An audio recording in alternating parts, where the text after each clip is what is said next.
Hé, c'est quand? Je sais pas moi, c'est quand? Dis-nous c'est quand? On a encore eu de la chance. Et c'est pas fini. Venez comme vous êtes. Tu pousses le bouchon un peu trop loin, Maurice. J'aime ces moments-là. Ça coule de source. Mademoiselle Pitch, on air.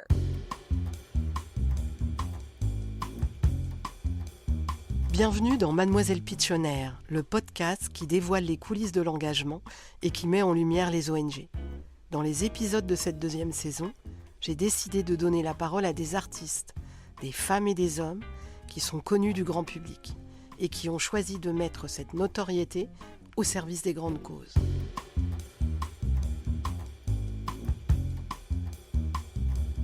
L'artiste que je reçois dans cet épisode aime nous interpeller dans notre quotidien.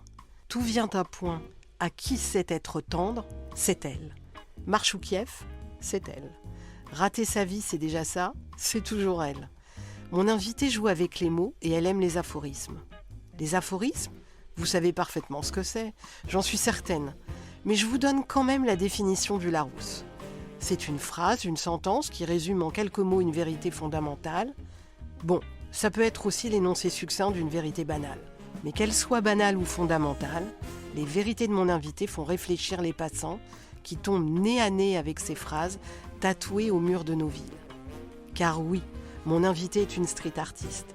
Elle imprime ses mots à la bombe et au pochoir, en lettres majuscules, là où nos yeux se posent par hasard dans le paysage urbain. Ces aphorismes, vous les retrouvez à Paris, mais aussi dans un grand nombre de villes de France. C'est ainsi que La Nuit je mens, Emma Hennes, s'est retrouvée sur les murs de la capitale des 24 heures et de la Rillette.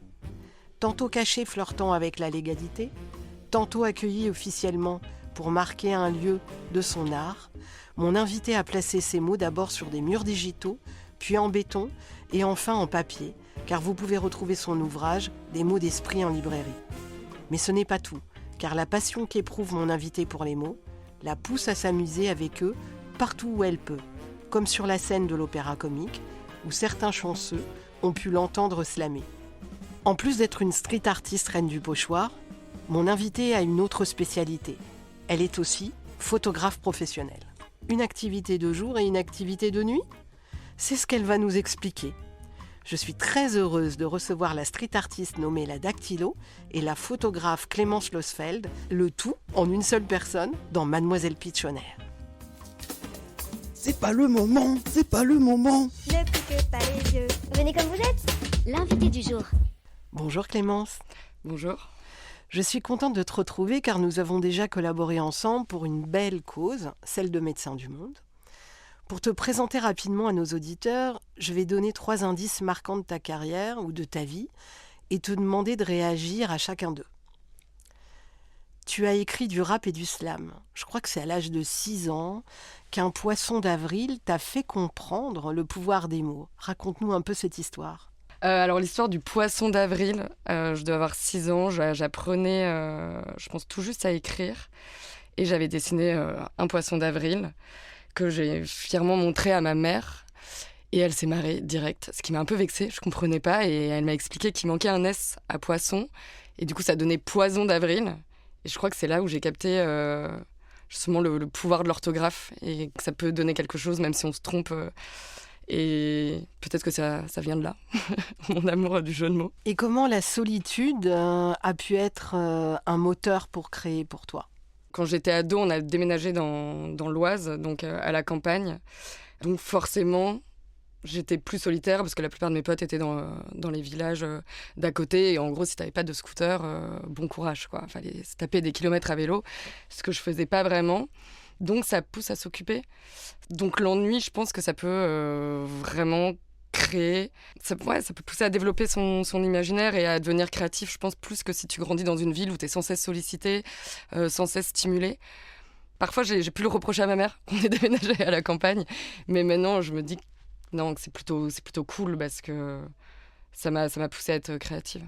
Tu as créé un programme musical assez particulier qui s'appelle « C'est la base » sur France TV. Et justement, j'en viens au rap et au slam. Est-ce que tu peux nous expliquer la particularité de ce programme ? Justement, quand j'étais ado, j'écrivais pas mal de rap, mais on y reviendra peut-être plus tard. Et justement, l'amour du rap et de la poésie, ils m'ont jamais quitté. Et il y a un an, j'ai été l'auteur justement de ce programme musical pour France TV, produit par Milgram. Et c'est des rappeurs. En fait, l'idée est assez bête, hein, mais c'est des rappeurs qui rappent des poèmes connus de Victor Hugo, de Verlaine et j'en passe. Et c'est ça qui me plaît en fait dans cette idée, c'est qu'on ne fait pas la différence. Là, je ne vous parle pas de rappeurs qui vont juste lire des textes de poésie. Hein. C'est vraiment produit. Hein. Il y a de la musique. Ils rappent et on ne fait pas la différence. Par exemple, le texte de Marbeuf, franchement, on ne fait pas la différence avec un texte de Dinos ou de Médine aujourd'hui, quasiment. Alors justement, quels sont les auteurs classiques les plus rap selon toi ?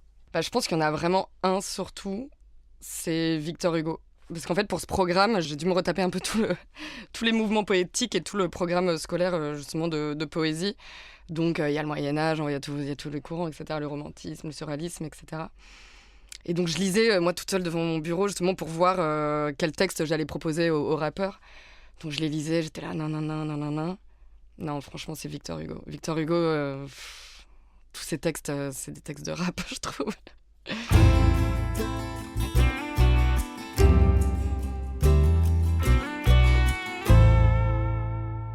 Tu as commencé ton art sur Instagram, l'image et les mots sont au cœur de ta vie. C'est quoi le point commun entre la photo, ton vrai métier, et les mots sur les murs ? Je ne sais pas s'il y a un point commun, mis à part que c'est deux médiums qui me permettent de m'exprimer. Mais pour l'instant, je les sépare assez. Je passe un peu ma vie à faire le grand écart entre Clémence Losfeld et la photographe et la dactylo artiste des mots. Mais je sais pas, après, si on veut vraiment philosopher, je pense que la photo, c'est un langage avant tout. Donc, il n'y a pas énormément de différence. Enfin, c'est vraiment deux médiums qui ont leur propre grammaire, mais je les conjugue pas de la même manière. Je sais pas si c'est une bonne image, ce que je viens de dire, mais je pense qu'ils disent quelque chose du monde, de moi-même. Je sais pas, je pense que c'est aussi deux pratiques qui sont des vases communicants. Les deux se nourrissent et sont complémentaires, parce que je pense qu'aussi ça me fait du bien parfois de passer de l'un à l'autre, ou parfois une image, ça peut m'inspirer une phrase, ou une phrase peut m'inspirer une image. Alors c'est marrant, tu t'es décrite comme artiste des mots et pas street artiste. Tu dirais quoi pour te définir ? Artiste tout court, moi ça me va, parce que je pense pas m'arrêter que à faire du street art. Je fais des pochoirs, en effet, la dactylo c'est essentiellement ça, mais je fais aussi des collages. J'écris aussi d'autres sortes de textes plus longs, j'écris pas que des aphorismes. Et comme vous l'aviez dit au tout début, dernièrement j'ai participé à une scène ouverte à l'Opéra Comique où j'ai lu un de mes textes, j'ai slamé un de mes textes.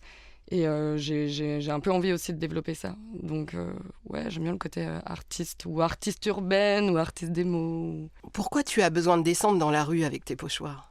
À la base, moi, j'ai commencé sur Instagram, parce que je notais énormément d'aphorismes dans mon téléphone. Franchement, parfois, j'en notais 80 par jour, donc au bout d'un moment, je me suis dit, je vais les partager. Sauf que très vite, je voulais rendre la chose plus palpable et pas dépendre de l'algorithme d'Instagram assez incompréhensible et fluctuant. Et je sais pas, je pense que c'est là où ça se passe, hein, dans la rue, de manière générale. J'ai commencé par coller des affiches au tout début, c'était pas des pochoirs.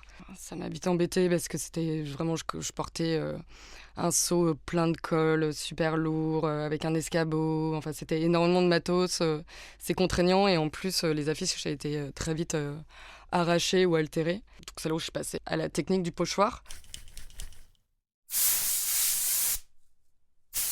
Après, je pense que oui, le fait de créer dans la rue, et d'autant plus quand on est une femme, oui, je pense que c'est un acte engagé par essence. Alors, on va revenir un peu en arrière, chère Clémence, au moment de ton enfance. Qu'est-ce que tu rêvais de faire petite et quel enfant étais-tu ? Je crois que tu as grandi sans réseaux sociaux, comme moi, dans ta jeunesse, et t'es donc un peu plus propice aux rêves et plus ancré à la nature. Raconte-nous un peu qui tu étais. Ouais, en effet, j'avais pas de réseaux sociaux. Je crois que quand Facebook est apparu, je devais avoir 18 ans, donc je pense que j'avais une vie intérieure assez riche. Je m'inventais pas mal de personnages. Je me filmais, je faisais des petits sketchs un peu pré-mouvance de YouTube, mais bon, moi je gardais ça pour moi. J'écrivais pas mal aussi, justement, de rap. J'avais un petit micro pourri de karaoké que je collais à mes baffles et j'ai enregistré ça sur un logiciel qui s'appelait Audacity. Je sais plus si ça existe encore aujourd'hui, mais c'était pas... je bidouillais, je faisais ma tambouille. Et ça, c'est pas que le fait que j'habitais, je pense, à la campagne, c'est aussi, quand on était petits, mes frères et sœurs et moi, on n'était pas très très proches, donc voilà, c'était une conséquence aussi. Je jouais toute seule, quoi. J'allais grimper aux arbres, je faisais des trucs comme ça, quoi. Alors, quelles valeurs t'ont transmises tes parents ? Je sais pas, mais en tout cas, chez moi, on n'était jamais genre punis bêtement ou quoi. Il y avait toujours énormément de discussions, on pouvait énormément discuter. Ça, je pense que c'est important. Et après, je pense la générosité de manière générale, de faire attention à l'autre.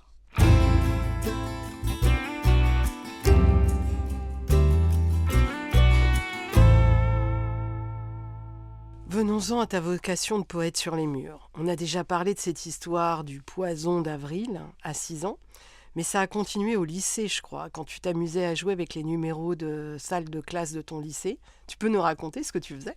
Ouais, au lycée, du coup, j'avais un marqueur et ça avait rendu folle la CPE, je me souviens, mais j'essayais de trouver des jeux de mots avec les numéros de porte. Par exemple, devant la salle 203, j'avais écrit jamais. Devant le numéro 22 de la salle 22, j'avais écrit 22. Enfin, après, j'avais écrit V'là les flics, donc ça faisait 22, v'là les flics. Bon, c'est une expression qui est un peu désuète aujourd'hui, mais. Et plein d'autres exemples. Et c'était resté assez longtemps parce qu'ils avaient pas réussi à le nettoyer. Mais je pense qu'à l'époque, j'avais pas du tout la conscience que j'ai aujourd'hui de créer des aphorismes avec ou sans jeu de mots. C'était vraiment juste pour m'amuser, quoi. Ouais, mais c'était déjà là en toi, en fait. C'est ça qui est intéressant. Bah, c'est que ça vient de loin. Inconsciemment, oui, je pense. Alors, en bonne amoureuse des mots, tu t'es retrouvée dans la pub, à travailler dans la pub. Et tu as intégré une agence de pub comme conceptrice-rédactrice. Donc ça démarre bien, parce qu'en général, on joue avec les mots quand on est dans la pub là-dessus. Mais en fait, la réalité, ça n'a pas été totalement à la hauteur de tes attentes, non ? Bon, enfin, ça, c'était vraiment une mini-période de ma vie. Mais avant ça, je vais y revenir après, mais avant ça, j'ai d'abord fait une école de théâtre. Après, j'ai fait de la socio et après, j'ai fait une école de photo. Donc, j'ai fait pas mal de trucs avant. Mais j'étais quand même toujours animée... justement par les mots, et je m'étais dit mais pourquoi ne pas en faire mon métier. Et j'étais déjà assez âgée au final quand j'avais postulé dans cette boîte de pub qui quand même, je trouve, j'étais quand même assez agréablement surprise, qui m'a accepté alors que j'avais pas fait d'école de pub ni rien, et c'est assez chouette. Je trouve que ça se fait moins quand même aujourd'hui. Faut beaucoup plus montrer patte blanche, j'ai l'impression. Donc je trouve qu'ils ont été assez chouettes de me donner cette chance. Mais par contre, je pensais que ça allait être super créatif. Et en fait, pas du tout. J'écrivais toute la journée. Je devais écrire des fascicules pour vendre des immeubles à La Défense. Donc j'écrivais des trucs du genre 100 mètres carrés de terrasse végétalisée pour prendre votre pause café. En fait, c'était plus de la rédaction. Donc je m'ennuyais pas mal, mais c'est vrai que pendant ces 2 mois dans cette boîte, j'ai pas mal écrit pour une expo, des textes qui accompagnaient des collages, etc. Mais surtout, c'est à ce moment-là que je me suis dit, mais en fait, je vais faire des pochoirs. Je vais faire des pochoirs au lieu de coller des affiches. Ça me plaît beaucoup plus, cette démarche technique me plaît beaucoup plus, et l'esthétique aussi. Et il y avait une stagiaire qui s'appelle Camille, que je salue, qui m'a aidée justement à créer ces pochoirs, parce qu'à cette époque, je ne savais pas encore très bien utiliser Illustrator, parce qu'il faut savoir que pour faire des pochoirs et de la découpe laser, comme moi je fais mes pochoirs, il faut passer d'abord par un logiciel, vectoriser les lettres, etc. etc. Et donc elle m'a aidée à faire ça au début. Donc je la remercierai jamais assez, mais en tout cas les pochoirs sont partis de cette expérience. Comme quoi, je pense qu'on peut toujours tirer de bonnes choses, justement des expériences qui nous ont pas forcément plu, on peut toujours en tirer quelque chose. Zéro tracas, zéro blabla. On a encore eu de la chance. J'aime ces moments-là. La question sérieuse. Alors, l'engagement, c'est quelque chose de sérieux, et j'ai quelques questions à ce sujet. Est-ce que tu penses qu'être artiste, c'est être engagé ?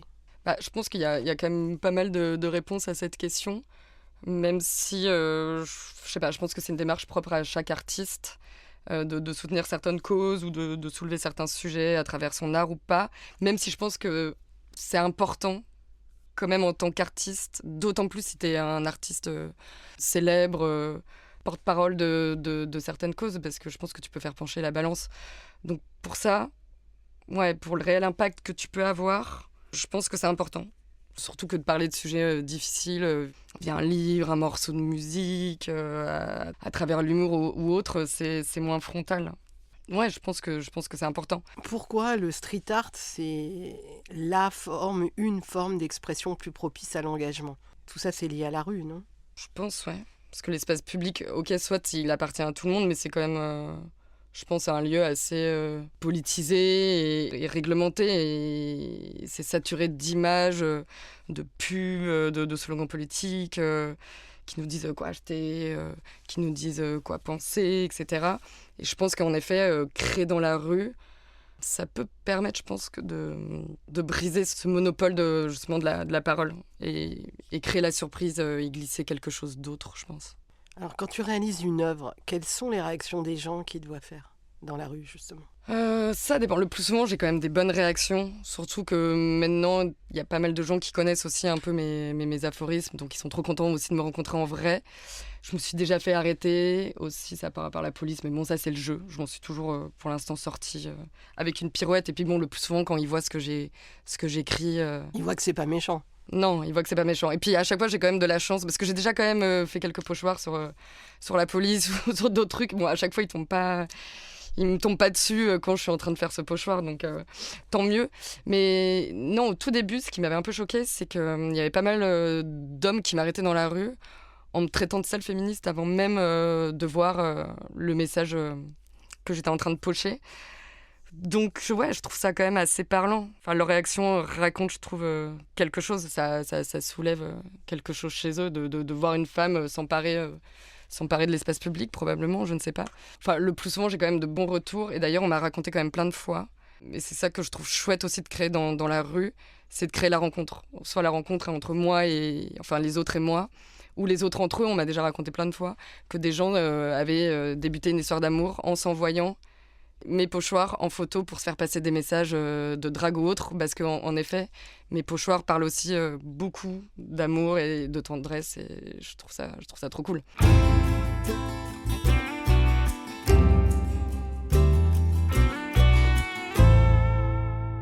Alors, quand quelque chose te touche, t'interpelle, toi, t'écris sur les murs. L'aphorisme est ta première arme de réaction. Pourquoi est-ce que c'est si puissant pour toi ? Ce qui me plaît dans la pratique de l'aphorisme, c'est qu'un aphorisme condense, je pense, une pensée plus complexe en très peu de mots. Moi, c'est vraiment ce que j'appelle l'art du bref, enfin ce que j'appelle l'hypercute du style, quoi. Ça frappe, ça interpelle facilement, rapidement. Ça s'immisce dans l'esprit rapidement aussi. Enfin, le passant, il a pas à lire 15 lignes, quoi, dans la rue. Il voit le message et boum, ça a un impact fort, je pense. Tu as un caractère émotif, tu es une éponge, parce que tu es une artiste, comme beaucoup d'artistes. Comment tu gères toutes les injustices que tu rencontres ? C'est dur de hiérarchiser les enjeux de la société. Tant il y a, je trouve, de sujets urgents, assez angoissants, assez stressants. Et je sais pas, j'ai l'impression que c'est un immense puzzle, donc j'ai pas une réponse vraiment précise. Il y a énormément de choses qui me touchent, quoi, comme la précarité, le mal logement, le racisme, les guerres, la montée des extrêmes. Et ça, d'ailleurs, j'avais pas mal réagi sur les réseaux au moment des législatives. J'avais fait pas mal de posts un peu contre la montée de l'extrême droite. C'est vrai que Instagram me permet de réagir quand même plus facilement et plus rapidement aux actualités que les pochoirs. Donc c'est vrai que parfois ça m'arrange quand même d'utiliser ce médium aussi. Mais oui, en effet, je pense, quelqu'un d'assez perméable et émotif au monde qui m'entoure. Donc il y a beaucoup de choses qui m'indignent, mais je pense que voilà, je peux pas forcément parler de tout. Donc je pense que parfois je rebondis justement plus à l'actualité ou quand on me démarche justement pour parler de certaines choses, certaines causes qui me sont chères, là je peux me lâcher un peu plus. Est-ce que tu as en tête des pochoirs engagés que tu as déjà fait ? Ouais, engagés ou qui parlent justement d'actualité et que j'ai pu pocher dans la rue. Par exemple, il y a les femmes ont des habits, certains hommes n'ont aucune tenue. D'ailleurs, celui-là, il a fait un peu polémique parmi mes amis, parce que la plupart de mes amis femmes me disaient qu'il fallait enlever certains hommes et mettre tous les hommes. Donc les femmes ont des habits, tous les hommes n'ont aucune tenue. Et justement, la plupart de mes amis hommes me disaient non, le certain, c'est quand même pas mal, etc. Et d'ailleurs, ce pochoir, il était souvent, dès que je le mettais dans la rue, il était souvent barré après, derrière, ou effacé, et je pense par des hommes, donc ça déplaisait. Mais justement, cette réaction est intéressante, je pense. Il y a aussi les jours se suivent et ne nous rassemblent pas, ou comment demander l'asile dans ce monde de fous. Il n'y a pas de fumier sans feu. Et celui-là, un peu plus humoristique, changement climatique, j'aimerais être encore plus chaude dans 40 ans. Ou encore, le Volt est une unité sous tension, la révolte aussi. Voilà, c'est un petit florilège, il y en a d'autres. Alors, je sais que tu es parfois sollicité par des causes, et pour cause, puisque moi-même, je t'ai sollicité pour le Festival des gros mots que j'organisais pour Médecins du Monde. Et pour l'occasion, tu nous as réalisé 2 œuvres que tu as offertes au festival. Est-ce que tu peux nous parler de ces 2 œuvres ? Tout à fait. Donc, il y avait une des œuvres, c'était un tirage photo qui représentait de la fumée bleutée. Et d'ailleurs, c'est la première fois justement que je mélangeais un peu Clémence Laspet de la photographe et la dactylo avec un tirage photo. C'est la première et seule fois pour l'instant, d'ailleurs. Donc, sur ce tirage photo, j'avais poché un aphorisme qui disait En guerre, la nuit ne tombe plus seule ». Et l'autre œuvre, c'est une technique mixte de collage. Le collage qui est d'ailleurs à la base mon premier amour. J'avais poché sur une radiographie d'un os, fracture sociale. Donc voilà, une image simple mais forte qui parle, je pense, d'elle-même. Je crois que tu as aussi travaillé pour d'autres causes comme Action contre la faim. Tu peux nous dire ce que tu as fait pour eux ? Action contre la faim, j'ai travaillé avec eux, mais en tant que photographe par contre, il y a quelques années. Donc je shootais pas mal de leurs événements. Franchement, c'était chouette, c'était une très bonne expérience. Ça m'a donné le goût de vouloir retravailler justement avec des associations ou pour des causes humanitaires. En tout cas, ça me plairait de le faire davantage. En avant les histoires. Elle est pas belle, la vie? Et c'est pas fini. Retour vers la pub. Tu sais peut-être que ma spécialité, c'est la publicité dédiée aux grandes causes. J'aimerais te poser quelques questions à ce sujet. Quels sont pour toi, par exemple, les points communs entre l'art et la publicité pour sensibiliser à une cause ?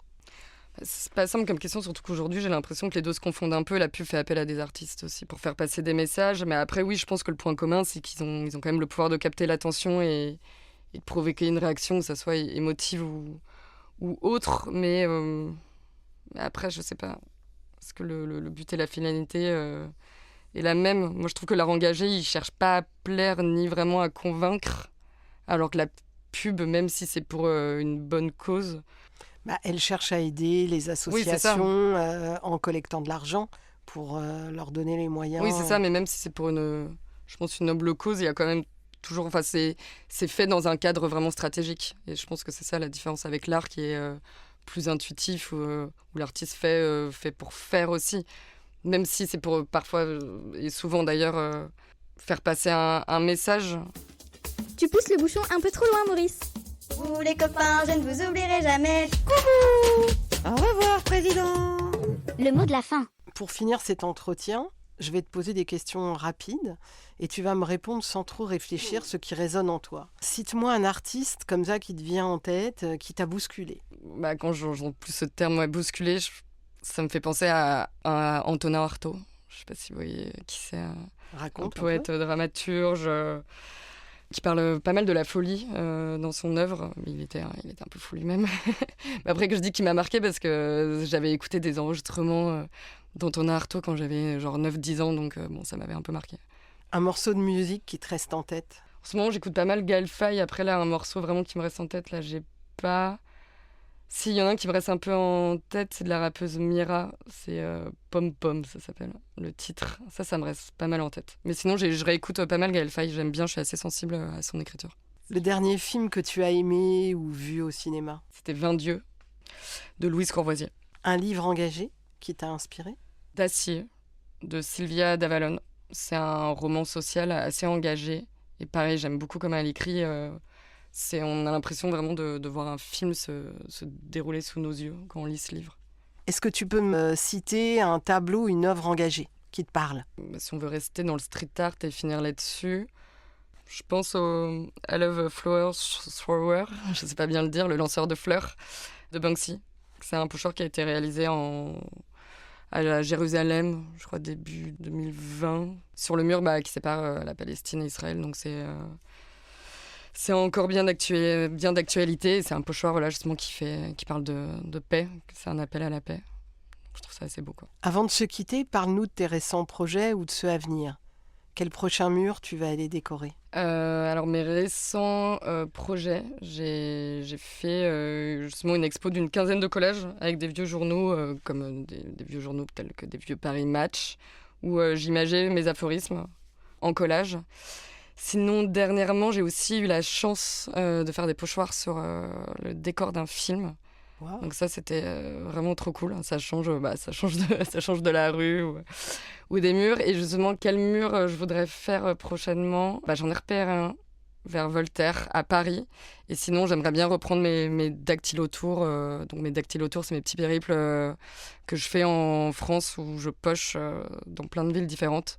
J'aimerais bien aller à Grenoble parce que je suis jamais encore allée et je sais qu'ils sont assez open sur le street art. Voilà, sinon après j'ai pas mal de choses sur le feu. J'aimerais bien publier un second recueil. Je suis en train de travailler sur une nouvelle expo avec un support un peu particulier.